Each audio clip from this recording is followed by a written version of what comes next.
자, 이번에 여러분이 작성했던 채권자 취소 기록에 대한 소장 작성에 대해서 간단하게 설명드리도록 하겠습니다. 첫 번째 이제 논점은요, 이제 이런 거죠. 장글의 소유 토지 외에 장글의 소유 건물이 있었습니다. 김동식이 이 건물에 대해서 이제 압류를 했고요. 그 다음에 이제 그 상태에서 이제 천관웅이 이 건물을 이제 매수해서 소유권자가 됐습니다. 보통 이제 압류가 되어 있는 건물에 소유권을 이전받는 일은 많지는 않을 텐데, 뭐 어떠한 이유에서든지 어쨌든 이제 천관웅이 이 건물의 소유권을 취득했습니다. 그러면 천관웅은요, 토지와 건물이 동일인 소유였지 않습니까? 그리고 이제 이 상태에서 건물의 소유자가 바뀌었기 때문에 관습법상의 지상권이 성립이 됩니다. 이 토지에 대해서요, 관습지가 인정이 된다. 자, 그리고 요 경매, 이제 압류했던 이게 이제 실행이 돼서 오상식이 이제 낙찰을 받잖아요. 그러면 오상식은 당연히 이제 건물에 대한 소유권을 취득하게 되는데, 자, 종물 이론처럼요, 건물 소유를 위해서 필요한 요 토지의 관습법상의 지상권도 같이 이전이 됩니다. 그러니까 요 오상식은요, 요 건물에 대한 경매 절차에서 건물 소유권을 취득하고 또한 건물 소유를 위해서 필요했던 요 관습지가 성립이 됐잖아요. 천관웅에게. 그러니까 그 관습지까지도 같이 오상식에게 이전이 된다라는 겁니다.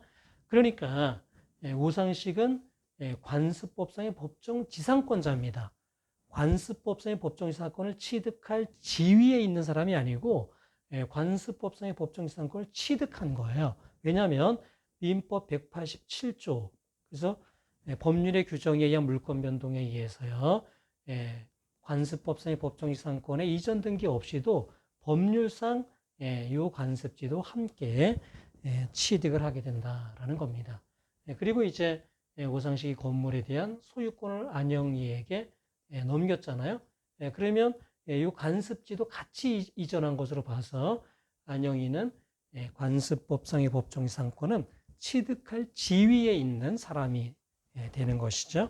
그래서 이제 원고는 이제 건물 철거는 이제 못하죠. 왜냐하면 여기는 관습법상의 법정지상권을 취득할 지위에 있는 사람이기 때문에 권리자다 말이죠. 그러니까 순차 대위에서 자기가 이제 관습지를 이전받을 수 있는 지위에 있는 사람이고, 여기는 그걸 해줘야 되는, 관습법상의 법정지상권을 그 등기를 하고 설정 등기를 하고 이전 등기를 해줘야 될 의무자이기 때문에 신의 측에 반하는 거예요. 철거 토지인도 청구는요. 그러면 이제 부당이득은 되겠는가? 부당이득은 되죠. 왜냐하면 여기는 관습법상의 법정지상권은 아니잖아요. 관습법상의 법정지상권은 이 오상식에게 지금 남아있는 겁니다. 따라서 이 안영희에게는 이 안영희가 이 토지를 점유한 때, 그러니까 건물의 소유자가 된 때겠죠. 그러니까 건물 소유권 등기가 된 그때부터 이 토지 사용이익에 대한 부당이득을 반환을 해줘야 된다라는 것이죠. 자, 그래서 여러분 그 청구 취지를 보면은요, 피고 안영희는 원고에게 2020년 3월 11일부터 이게 이제 건물 소유자가 된 거예요. 안영희가 건물 소유자가 돼서 토지를 점유하기 시작한 거니까요.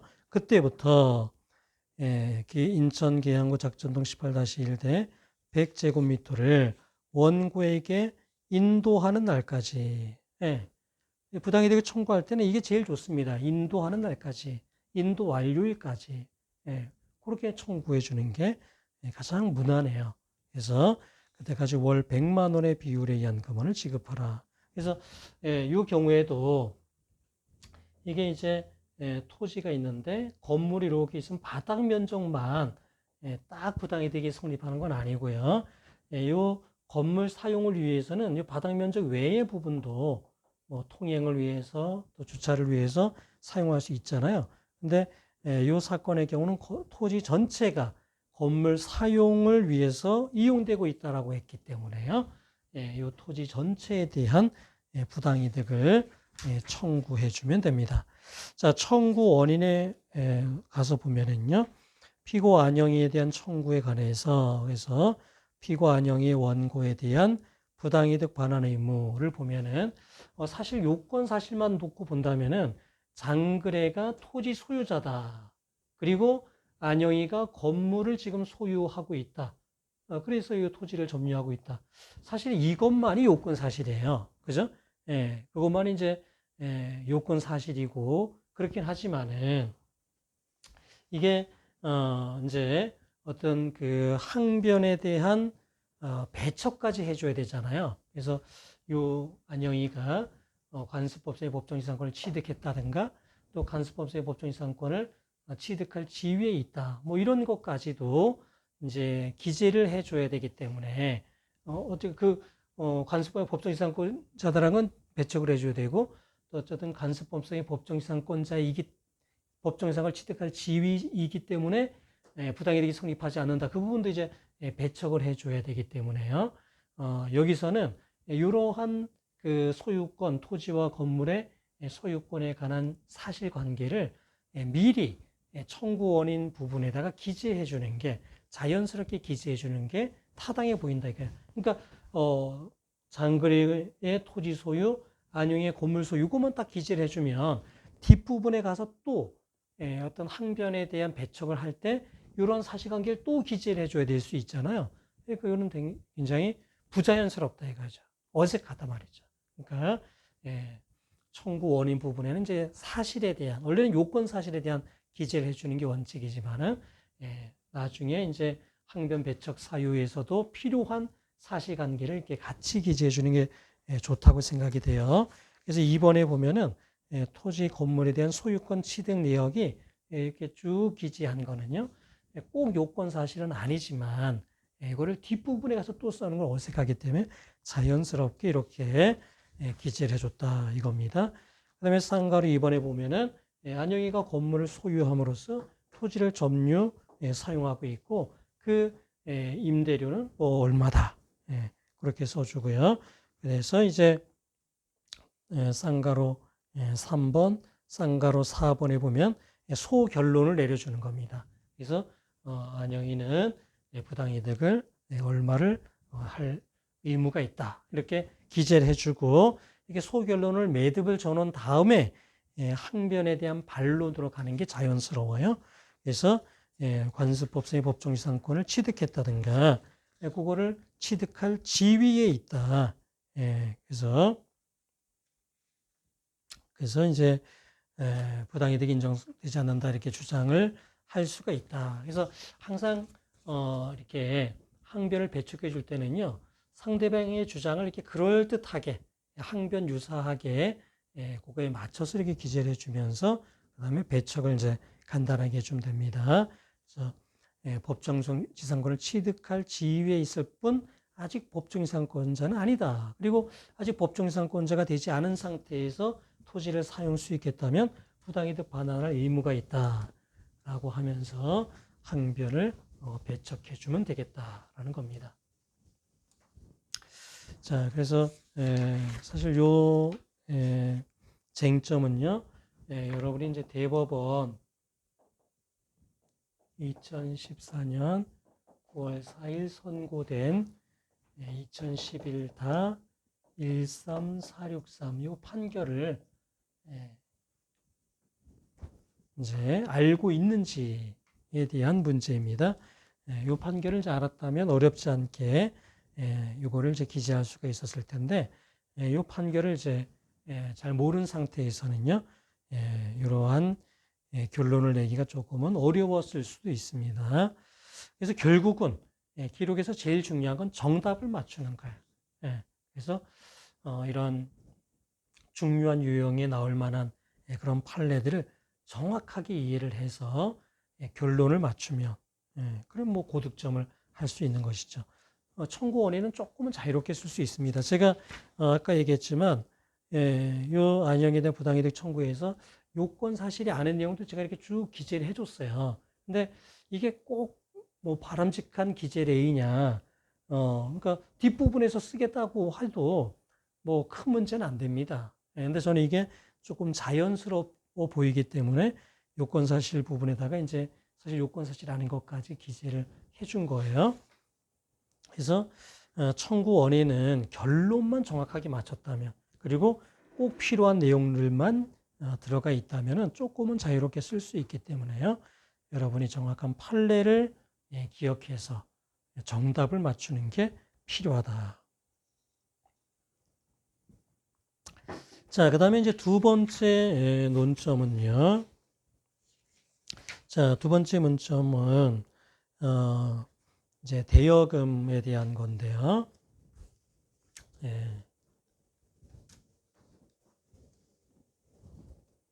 자, 장그래가요. 한성률에게 이제 그 돈을 이렇게 빌려줬는데, 첫 번째 이제 2억 원을 연 20%로 이제 약정을 해서 2019년 7월 15일에 빌려줬습니다. 2020년 7월 14일이 변제기인데요. 선이자 4천만 원을 공제하고 빌려줬어요. 그러니까 1억 6천만 원을 이제 지급을 한 겁니다. 자, 이런 경우에 선이자를 공제했을 때 이게 이자제한법상의 최고 이자율을 초과한 것인지, 이자제한법 위반인지 그 여부를 이제 먼저 계산을 해봐야 됩니다. 그럼 어떻게 계산을 하냐면은 실제 지급받은 선이자 공제하고 지급받은 1억 6천만 원, 1억 6천만 원으로 연 최고 이율인 24%, 그 다음에 이제 이거 1년이잖아요. 이걸로 계산해 봐야 돼요. 그러면 3,840만 원이 됩니다. 근데 4천만 원을 공제한 거니까 최고 이율에 의한 이자보다도 더 공제를 한 겁니다. 그래서 그 초과 공제한 160만 원은요, 원금에 충당이 돼야 됩니다. 원금에 충당이 돼야 되고요. 따라서 원금은요, 1억 9,840만 원이 돼요. 그래서 장글에는요, 요 1차 대여금에 대해서는 얼마를 받을 수 있냐면 원금이 1억 9,840만 원이고요. 그 다음에 2020년 7월 15일부터 연 20%의 지연손해금을 받을 수 있어요. 이자는 이미 선이자로 공제를 했기 때문에 이자는 이미 다 정산이 된 거예요. 이자로는요. 그래서 요 원금과 그다음에 변제기 이후에 지연손해금을 청구할 수 있습니다. 자, 그다음에 이제 두 번째 대여는요.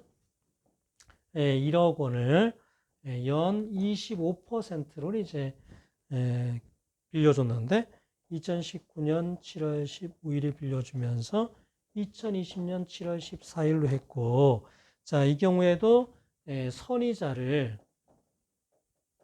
2,500만 원을 공제했어요. 그러면 이게 최고 이자율 범위 내인지를 계산을 해야 된단 말이죠. 그러니까 실제로 받은 7,500만 원 선이자 공제하고 실제 받은 거, 그 다음에 24% 그 다음에 1년이니까요. 그러면 이게 1,800만 원이 돼요. 이것까지만 받을 수 있어요. 최고 이율에 의하더라도 이것까지만 이자를 받을 수가 있는데요. 2,500만 원을 선이자로 공제했으니까 이거는 700만 원이 원금에 충당이 됩니다.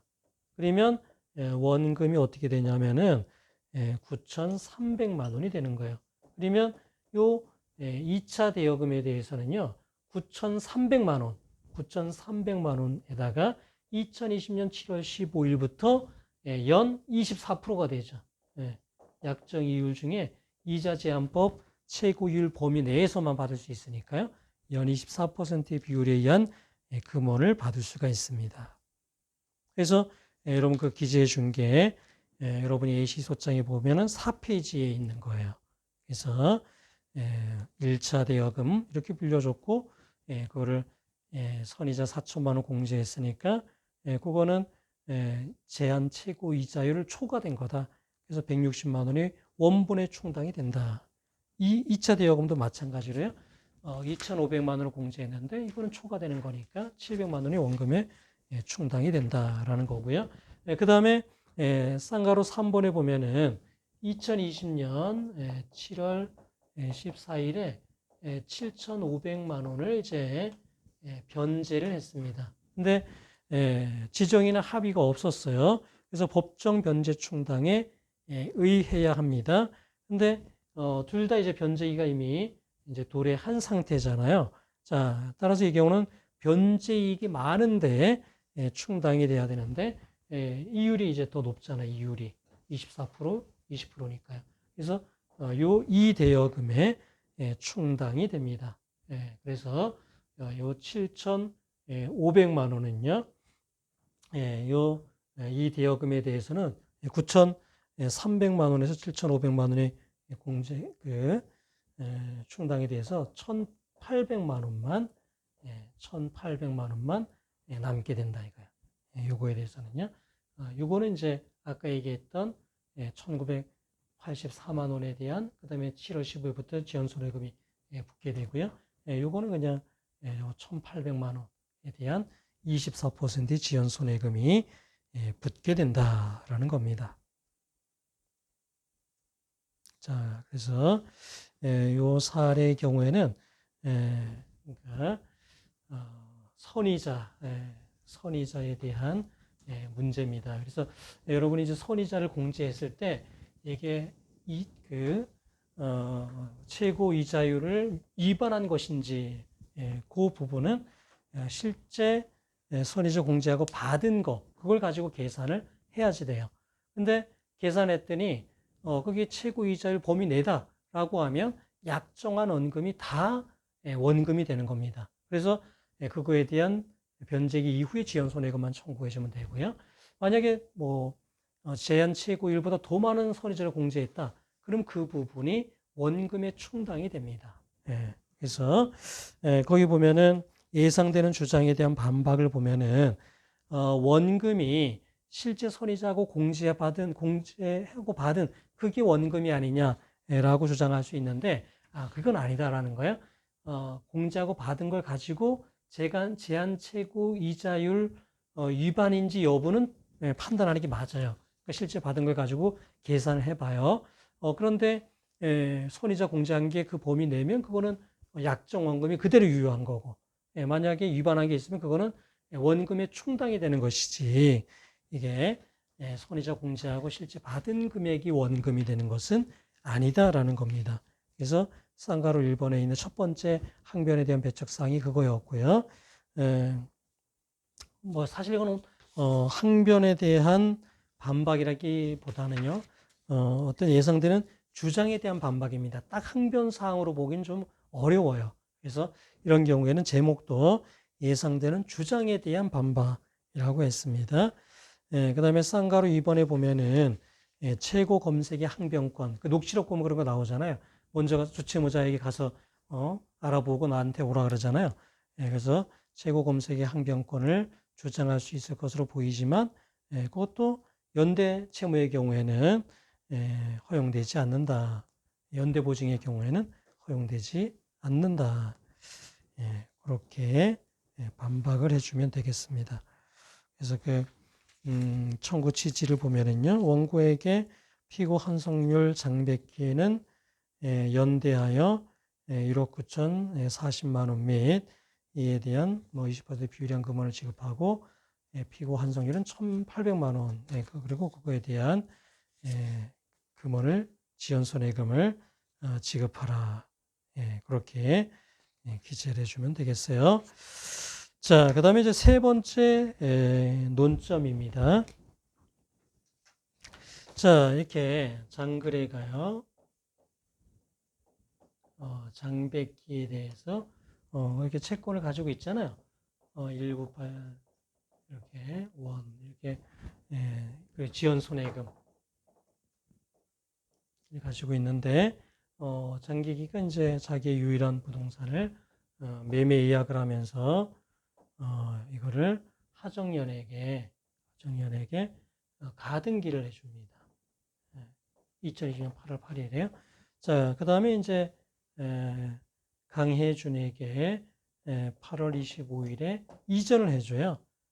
가등기를 이제 이렇게 이전을 해주고 가등기에 기한 본등기가 이제 8월 30일에 이렇게 본등기가 이루어졌다.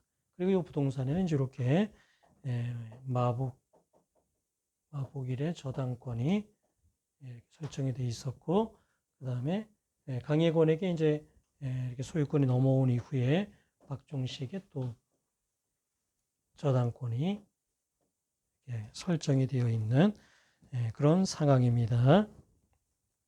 자, 그래서 여기서 이제 묻고자 하는 거는 뭐였냐면은 이렇게 그 장백기가요 채무 초과 상태였어요.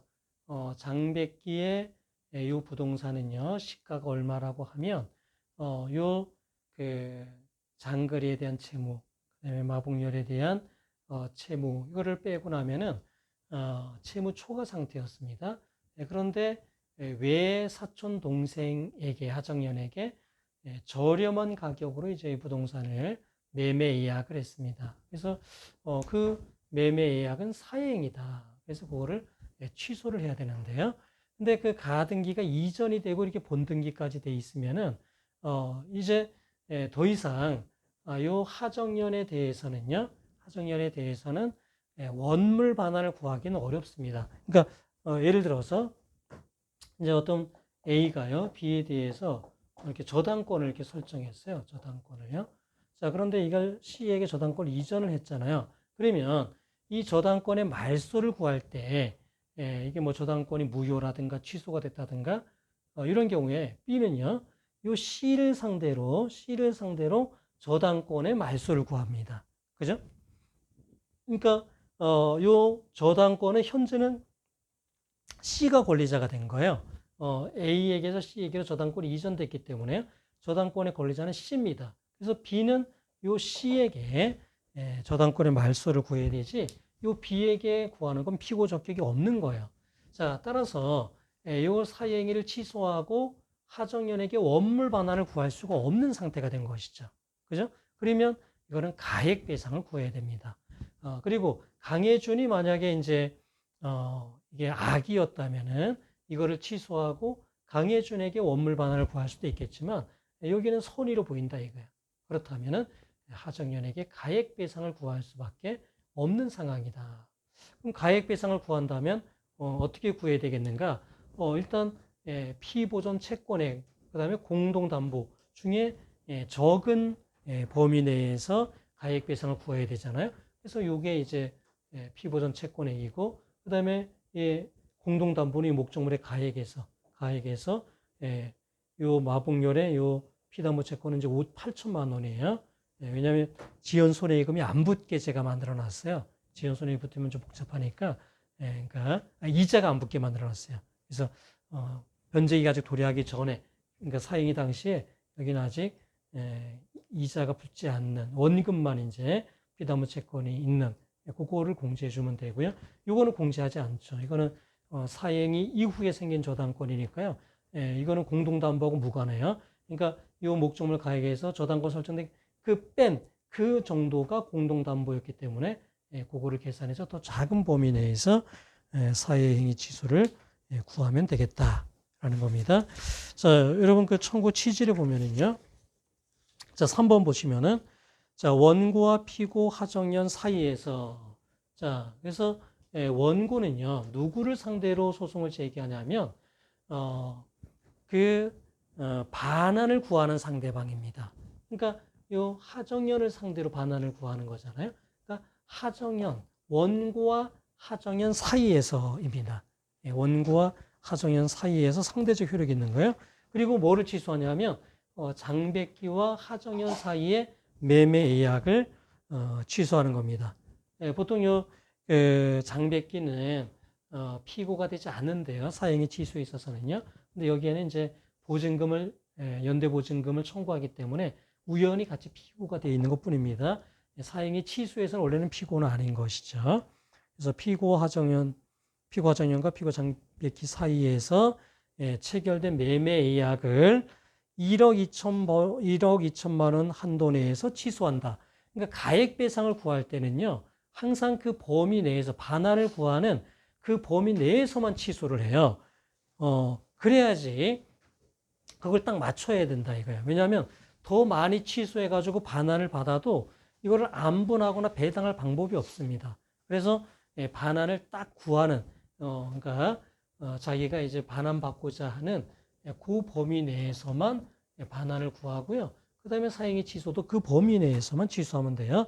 그래서 그 체결된 매매약을 1억 2천만 원 범위 내에서 취소한다. 그리고 피고 하정연은 원고액 1억 2천만 원. 판결 확정 다음 날부터 연 5% 비율한 금원을 지급한다. 왜냐하면은 사실 이 원상 회복이라는 거는 취소가 전제가 돼야 되잖아요. 그러니까 판결이 확정돼야 사실은 그 원상 회복이 되는 거예요. 그러니까 이게 나중에 판결이 취소돼서 확정이 되면 그러면 원상 회복하라는 거니까요. 판결 확정 다음 날부터 지연 손해금도 구하는 거고요.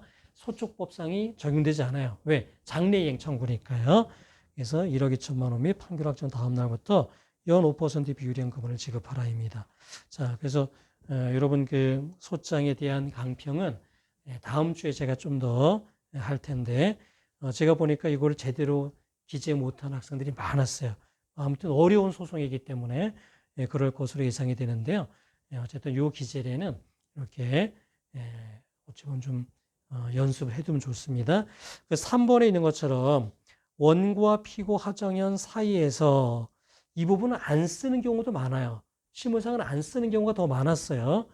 그러나 제가 볼 때는 이거를 써주는 게 좋습니다. 원고와 피고 하정연 사이에서. 왜냐하면 수익자, 전득자까지 있을 경우에 누구를 피고로 해서 누구하고 사이에서 취소되었느냐 이게 중요하거든요. 그러니까 수익자, 피고, 전득자까지 있다면은요. 수익자, 전득자 모두를 상대로 내가 취소를 구하는 거다라면 둘 다. 그러니까 원고와 피고 하정연, 피고 강혜준 사이에서 이렇게 해주는 게 좋다는 거야. 그러니까 누구를 상대로 소를 제기했는지까지, 누구를 상대로 채권을 취소를 하는지까지도 그렇게 원고와 피고 하정연 사이에서 이것도 기재해 주는 게 좋다. 실무는 기재 안 하는 경우가 많긴 하지만 제가 볼 땐 기재를 해 주는 게 좋고요. 그 다음에 이제 취소는 항상 요거를 취소해 줘야 돼요. 요거를요. 이게 사회행위니까요. 그리고 가액배상의 경우에는 반환 구하는 범위 내에서만 취소를 하고 그 다음에 반환도 그거에 맞춰서 그러니까 취소하는 범위하고 반환을 구하는 범위가 일치되도록 그렇게 합니다. 자, 청구 원인 부분에 가서 보면은요. 자, 피고 하정연에 대한 청구에 관하여 그래서 채권자 취소권의 발생을 이제 기재를 해주는데 자, 거기 보면은 여러분이 그거는 논리적으로 이렇게 이해를 하면서 이렇게 기재를 해줘야 되는구나. 쌍가루 1번에 보면은요. 먼저 채권자 취소권의 요건 중에 피보존 채권이 있잖아요. 그래서 원고가 장백기에 대해서 1억 9,840만 원 그리고 그에 대한 지연손해금에 대한 피보존 채권이 있다라는 걸 써줘야 되고요.